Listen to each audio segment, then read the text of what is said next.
கொஞ்சம் கரம் மசாலா,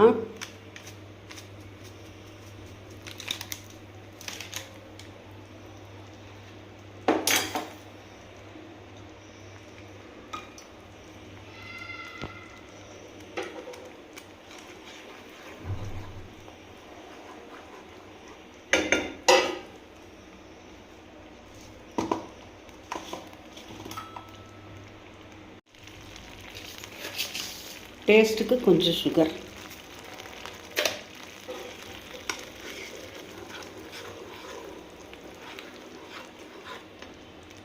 இது நான் ஸ்டார்டருக்கு சொல்லி கொடுக்குறேன். ஆல்ரெடி தெரிஞ்சவங்க ஓகே, சில பேர் புதுசாக ஸ்டார்ட் பண்ணுவாங்க, அவங்களுக்கு இது யூஸ் ஆகும். கொஞ்சோண்டு காரப்பொடி,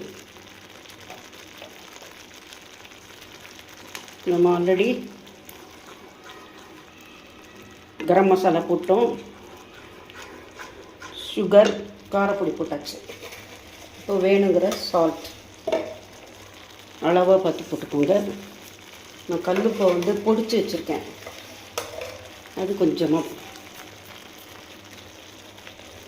இப்போது கஸ்தூரி மேத்தி,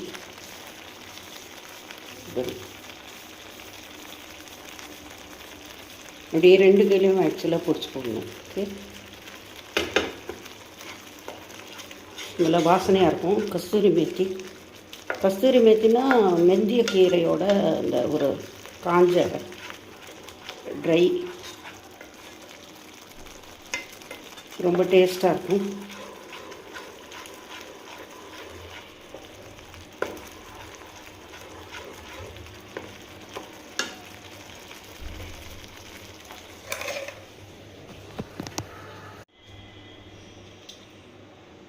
இது இப்போ நம்ம நெக்ஸ்ட் வந்து ஹோம்மேடு பன்னீர், இதோ நல்லா வாஷ் பண்ணி வச்சுருக்கேன், அதை போட்ட வேண்டியது தான். ரொம்ப ஈஸி. இந்த மாதிரி பண்ணி வச்சுக்கோங்க, ஃப்ரீசரில் வச்சுக்கோங்க. எல்லாத்துக்கும் கொஞ்சம் கொஞ்சம் வெஜிடபிள்ஸ் கூட விட்டிங்கன்னா கூட நல்லாயிருக்கும். டக்குன்னு ஒரு சப்பாத்திக்கு ரெடியாக பண்ணிடலாம். இல்லை உருளைக்கிழங்கு வேக வச்சோன்னா இதையும் கொஞ்சம் கலந்திங்கன்னா முடிஞ்சிச்சு, அவ்வளோதான். வேக வச்ச உருளைக்கிழங்கு போட்டு பண்ணினா ரொம்ப ஈஸியாக பண்ணிடலாம். சைட் டிஷ் ஆகிடும். இதோட க்ரீம் மேலே கலந்துக்கலாம்.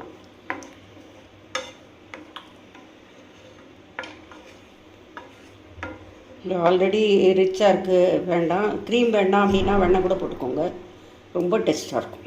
ஓகேயா, உப்பெல்லாம் கரெக்டாக பார்க்கலாம். சூப்பராக இருக்குது. ஓவராக புளிப்பாகவும் இல்லை, நம்ம இது போட்டோம் இல்லையா, சுகர் போட்டோம் இல்லையா, நல்லாயிருக்கு. அவ்வளோதான், பன்னீர் மசாலா ரெடி. க்ரீம் கொஞ்சம் விட்டுடலாம். கொஞ்சம் இங்கே பாருங்கள், வீட்லேயே பால் ஏடு இருக்கு இல்லையா, அதை கலெக்ட் பண்ணி ஃப்ரீசருக்குள்ளே வைப்பேன். இதோ இவ்வளோ கிடச்சிருக்கு பாருங்கள், ஃப்ரெஷ்ஷு, நல்ல ப்யூர். நம்மக்கிட்ட நம்மளே ப்ரிப்பேர் பண்ணோன்னா ப்யூராக என்ன கிடைக்கிறதுன்னு தெரியும் இல்லையா. அதனால் இதை வந்து அப்படியே இந்த சூட்டில் போட்டால் கூட அப்படியே இதாகிடும்,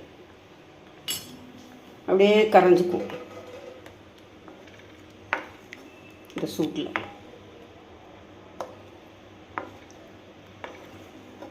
இந்த மாதிரி ஃப்ரீசரில் வச்சிட்டிங்கன்னா அப்பப்போ பயன்படுத்திக்கலாம். இந்த மாதிரி பால் ஏடு வந்து பாலை காய்ச்சி ஆறின அப்புறம் ஃப்ரிட்ஜில் வைக்கணும். ஓப்பனாக வைங்க, அப்படி வச்சிங்கன்னா ஏடு அப்படியே படியும். அந்த ஏடை அப்படியே கலெக்ட் பண்ணி வச்சுக்கணும். இப்படி கலெக்ட் பண்ணி வச்சுட்டோன்னா நம்ம எப்போ வேணால் பயன்படுத்திக்கலாம். ஃப்ரீசரில் வச்சுக்கணும். ஓகேயா, நியூ கமர்ஸ்க்கு சொல்கிறேன். இப்போ உங்களோட பன்னீர் மசாலா ரெடி ஆகிடுது வித்து கஸ்தூரி மேத்தி. டேஸ்ட்டுக்கு ரொம்ப நல்லாயிருக்கு. கரம் மசாலா, முந்திரி பருப்பு அரைச்சிட்ருக்கோம், வெங்காயம் தக்காளி எல்லாமே. இந்த மாதிரி செஞ்சு ப்யூர் சாமானத்தை போட்டு செஞ்சு ஹெல்த்தியாக இருங்க. வீட்லேயே கலெக்ட் பண்ணுங்கள், ஏடு கலெக்ட் பண்ணலாம்.